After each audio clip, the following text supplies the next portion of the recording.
பூமியில் கட்வாங்கன் அப்படிங்கிற ஒரு அரசர் இருந்தார். மிகவும் பராக்கிரமசாலி. இவருடைய பலத்தை தெரிந்துகிட்ட தேவேந்திரர் அசுரர்களுக்கு எதிரான போரில் இவர்கிட்ட உதவி கேட்டார். கட்வாங்க மகாராஜாவும் தேவர்களுக்கோசரம் அசுரர்களை எதிர்த்து போரிட்டு தேவர்களுக்கு வெற்றி வாகை சுடி கொடுத்தார். மகிழ்ச்சி அடைந்த தேவேந்திரர் கட்வாங்கருக்கு என்ன வர வேணும்னு கேட்டார். வேறு எதிலும் விருப்பமில்லாத கட்வாங்க மகாராஜா தன்னுடைய ஆயுள் இன்னும் எவ்வளவுன்னு கேட்டார்.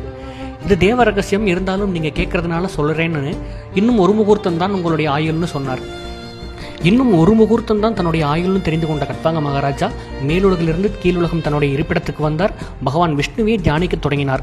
மறுபடியும் நம்ம இந்த பிறவி சூழலில் பிறந்து உழக்கூடாதுன்னு பகவான் விஷ்ணுவே தியானித்துக்கிட்டு இருந்தனால மிக குறுகிய காலகட்டத்திலேயே பகவான் விஷ்ணுவே நினைத்து வைகுண்டத்தை அடைந்தார். சிறிது காலமே பக்தி செய்தாலும் மிகுந்த நம்பிக்கையோடு செய்யும் பொழுது அதுக்கு கிடைக்கக்கூடிய மிகப்பெரிய பலன்களை கட்வாங்க மகாராஜாவின் வாழ்க்கையில் நடந்த சரித்திரத்தின் மூலம் நாம் தெரிந்து கொண்டோம்.